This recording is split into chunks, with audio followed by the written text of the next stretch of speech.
Iran अब जिस तरह की मिसाइलों से इजरायल के शहरों पर हमले कर रहा है, उसकी कल्पना ना तो इजरायल ने की थी और ना ही अमेरिका ने। हालात ये हो गए हैं कि ईरान के जबरदस्त पलटवार से रूस और चीन का भी जोश हाई हो गया है। दोनों ने ही अमेरिका और इजरायल को सीधी धमकी दी है कि अगर ईरान के परमाणु ठिकानों पर हमले नहीं रोके तो फिर जंग बेहद विनाशक हो जाएगी।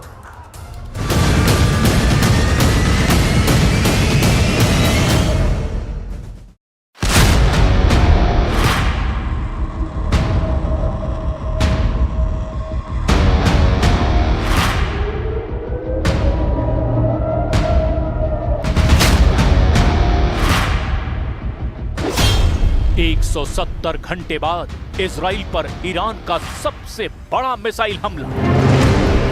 इस वक्त पूरे इजराइल में गाजा जैसी तस्वीरें दिखाई देने लगी हैं। ये कहना गलत नहीं होगा। हालात ये हो गए हैं कि इजराइल की राजधानी तेल अवीव में ईरान की बैलिस्टिक मिसाइलों ने तूफानी तबाही मचाई है। सिर्फ 2 घंटे के अंदर ही तेल अवीव पर 12 मिसाइलों से हमला हुआ है, जिसमें 25 से ज्यादा इजरायलियों के मारे जाने की खबर है। ईरान के हमले साबित कर रहे हैं कि ईरान पर जिस तरह से 13 जून से 17 जून तक खूनी हमले हुए, उससे ईरान को भले ही भारी नुकसान हुआ हो, लेकिन ईरान ने अब हाइपरसोनिक बैलिस्टिक मिसाइलों और आत्मघाती ड्रोन से खूनी हमले इजराइल पर शुरू कर दिए हैं। इस वक्त की सबसे हैरान करने वाली खबर यह है कि अमेरिका और इजराइल मिलकर 180 जेट से ईरान पर हमला करने जा रहे हैं, जबकि अमेरिका और इजराइल के लिए सबसे बड़ी चुनौती ईरान का फोर्डो परमाणु ठिकाना साबित हो रहा है, जो जमीन में इतनी गहराई में है कि इससे 30,000 पाउंड का बंकर बस्टर बम भी आसानी से तबाह नहीं कर पाएगा। इधर ईरान के समर्थन में रूस और चीन खुलकर सामने आने लगे हैं। पुतिन ने 2 टूक कह दिया है कि इजराइल के हमलों से ईरान के भूमिगत परमाणु अड्डों को नुकसान नहीं हुआ है। वहीं ट्रंप ने ऐलान कर दिया है कि जब तक खामनेई को मारा नहीं जाएगा, तब तक ईरान हमले करता रहेगा। खामनेई का खुला चैलेंज, फोड़ कर दिखाओ फोर्डो परमाणु अड्डा। इजरायली हमले बेशक ईरान के लिए काल साबित हो रहे हों, लेकिन ऐसा बिल्कुल भी नहीं लगता कि ईरान के 20 टॉप कमांडर, 4 परमाणु वैज्ञानिकों के मारे जाने के बाद भी ईरान के तेवर ढीले पड़े हों। पिछले 8 घंटे में इजराइल ने ईरान में अराक हैवी वाटर रिएक्टर पर हमला कर दिया है। कुछ घंटे पहले ही इजरायली सेना यानी आईडीएफ ने अराक में होंडब शहर के लोगों को इलाका खाली करने की चेतावनी दी।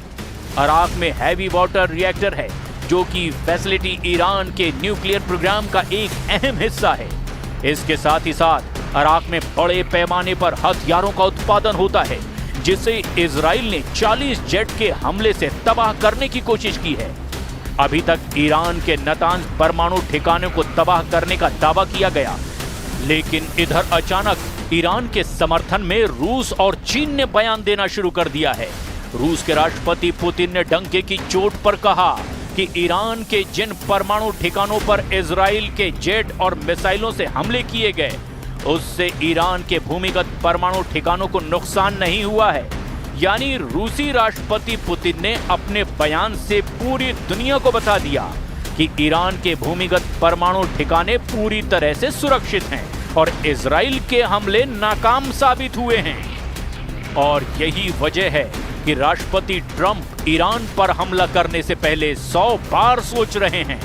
ट्रंप ने ईरान पर हमला करने के प्लान को मंजूरी तो दे दी है, लेकिन उन्हें यकीन नहीं हो रहा कि अमेरिका और इजराइल मिलकर ईरान के फोर्डो परमाणु ठिकाने को तबाह कर पाएंगे, जो पहाड़ों के बीच में जमीन से सैकड़ों मीटर नीचे मौजूद है। अमेरिका को लगता है कि 30,000 पाउंड का बंकर बस्टर बम भी ईरान के भूमिगत फोर्डो परमाणु ठिकानों को तबाह नहीं कर पाएगा। एक रिपोर्ट के मुताबिक एक्सियोस की रिपोर्ट में कहा गया कि अमेरिकी राष्ट्रपति डोनाल्ड ट्रंप ने अपने सैन्य सलाहकारों से पूछा है कि क्या 30,000 पाउंड के बम ईरान के फोर्डो परमाणु संयंत्र को नष्ट कर सकते हैं। बंकर बस्टर बम, जिन्हें मैसिव ऑर्डिनेंस पेनेट्रेटर के नाम से भी जाना जाता है, अमेरिकी शस्त्रागार में मौजूद हैं, लेकिन इजराइल के पास बमों को तैनात करने के लिए आवश्यक हथियार या बम वर्षक नहीं है। फोर्डो को इतनी गहराई पर जमीन के अंदर दफनाया गया है कि माना जाता है कि ये इजरायली हवाई हथियारों की पहुंच से बाहर हैं। पेंटागन के अधिकारियों ने ट्रंप को बताया, उनका मानना है कि बम फोर्डो के खिलाफ काम कर सकते हैं। हालांकि ये अभी तक स्पष्ट नहीं है कि ट्रंप इस बात को लेकर आश्वस्त हैं भी या नहीं। एक्सियोस की रिपोर्ट के मुताबिक 30,000 पाउंड के बमों का इस्तेमाल कभी भी वास्तविक युद्ध में नहीं किया गया, केवल परीक्षणों में किया गया है। इजरायलियों ने अमेरिकी अधिकारियों से कहा कि भले ही वे बमों से फोर्डो को नष्ट नहीं कर सकते, लेकिन इससे वो ईरान को मिट्टी में मिला सकते हैं। Мы видим, что на сегодняшний день в Иране, при всей сложности происходящих там внутриполитических процессов, мы об этом знаем, и я думаю, нет смысла углубляться, но все-таки происходит консолидация общества вокруг политического руководства страны. Ну, это почти всегда и везде так происходит. Если не в конце 90-х. И тогда уже ведь начали выстраивать отношения с Китаем. Подземные заводы, они существуют, ничего с ними не произошло. И в этой связи, мне кажется, было бы правильным всем вместе поискать пути прекращения боевых действий. I have a meeting in the war room in a little while, situation room as some people call it. So we're going to meet, we're going to see. We're in the midst of it's a terrible thing. I hate to see it. I hate to see all that death, so much death and destruction. But death primarily is what I hate to see. Iran ने उड़ा दिए Israeli stock exchange. ईरानी समाचार agency IRNA के मुताबिक सुबह बमबारी में Iran का मकसद IDF खुफिया हेडक्वार्टर और सुरुका अस्पताल के पास बने एक बेस को निशाना बनाया गया। इसीलिए इजराइल के सुरुका अस्पताल पर ईरान ने हमला किया है। ईरान ने सेंट्रल इजराइल में स्थित स्टॉक एक्सचेंज बिल्डिंग पर भी मिसाइल हमला किया। अरब मीडिया के मुताबिक इसमें बिल्डिंग को काफी नुकसान पहुंचा है।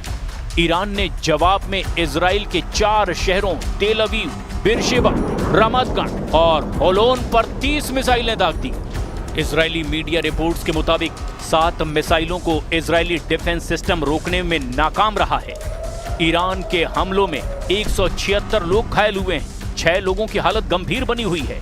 इजरायली पीएम बेंयामिन नेतन्याहू ने कहा, ईरान जानबूझकर इजरायली नागरिकों और अस्पतालों को निशाना बना रहा है। इजराइल इन हमलों का बदला जरूर लेगा। ईरान और इजराइल के बीच जंग 7वें दिन में पहुंच चुकी है और अब तक इजराइल के 25 लोग मारे जा चुके हैं। वहीं वॉशिंगटन स्थित एक ह्यूमन राइट्स ग्रुप ने दावा किया कि ईरान में मौत का आंकड़ा अब तक 639 हो चुका है और 1329 लोग इसमें घायल हुए हैं। इधर ईरान और इजराइल की भीषण जंग ने दुनिया को बांटना शुरू कर दिया है।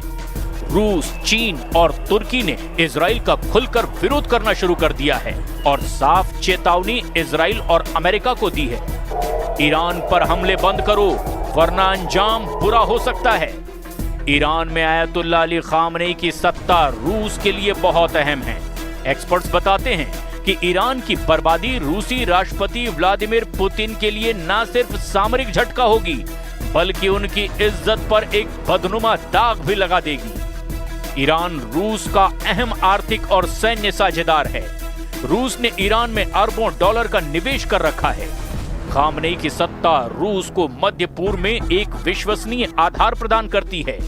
अमेरिका और उसके सहयोगियों के खिलाफ दोनों ने साझा मोर्चा बना रखा है। खामनेई का शासन रूस की भू राजनीतिक और आर्थिक राजनीति का एक महत्वपूर्ण हिस्सा है। ईरान का अगर पतन होता है तो रूस के लिए ये सीरिया से भी बड़ा झटका होगा। इधर ईरान के परमाणु बम पर हैरान करने वाला एक दावा अंतर्राष्ट्रीय परमाणु ऊर्जा एजेंसी ने कर दिया है। अंतर्राष्ट्रीय परमाणु ऊर्जा एजेंसी यानी IAEA ने 19 जून को कहा कि ईरान परमाणु हथियार बनाने की कोशिश कर रहा है। इसका कोई सबूत नहीं मिला है। IAEA के डायरेक्टर राफेल ग्रॉसी ने भी अल जजीरा को इंटरव्यू में ये ताजे दावे किए हैं। ऐसे हालात में सवाल ये उठता है, तो फिर अमेरिका की शय पर इजराइल ईरान पर खूनी हमले आखिर क्यों कर रहा है? इधर रूस ने ईरान और इजराइल जंग में अमेरिका की दखलंदाजी को लेकर चेतावनी दे दी है। रूसी समाचार एजेंसी इंटरफैक्स के मुताबिक क्रेमलिन के प्रवक्ता दिमित्री पेस्कोव ने कहा है कि अगर अमेरिका ईरान और इजराइल के बीच चल रहे संघर्ष में दखल देता है तो इससे हालात और ज्यादा बिगड़ सकते हैं और तनाव खतरनाक स्तर पर पहुंच सकता है। इधर ईरानी हमलों से तिलमिलाए इजराइल के रक्षा मंत्री इजराइल काट्ज ने भी ईरान के सुप्रीम लीडर को मॉडर्न हिटलर करार दिया है। काट्ज ने कहा अब उसका अस्तित्व नहीं रह सकता। इजरायली सेना का लक्ष्य है कि वो इंसान अब बचना नहीं चाहिए, उसका अस्तित्व खत्म होना चाहिए। काट्ज ने कहा खामनेई जैसे तानाशाह जो ईरान जैसे देश का नेतृत्व करते हैं और जिन्होंने इजराइल के विनाश को अपना लक्ष्य बना लिया है, उसे इजराइल को खत्म करने के इस भयानक लक्ष्य को जारी रखने या पूरा होने की अनुमति नहीं दी जा सकती। מצב חמינאי, היטלר המודרני, אדם עומד עשרות שנים בראש מעצמה, יש לו השפעה אידיאולוגית רבה, הוא מפעיל אותה ואומר שהוא בעד השמדת ישראל, הוא מפעיל את כל המשאבים גם על חשבון העם שלו למען המטרה, ואנחנו רואים היום הוכחה שהוא באופן אישי נותן הוראה לירות על בתי חולים.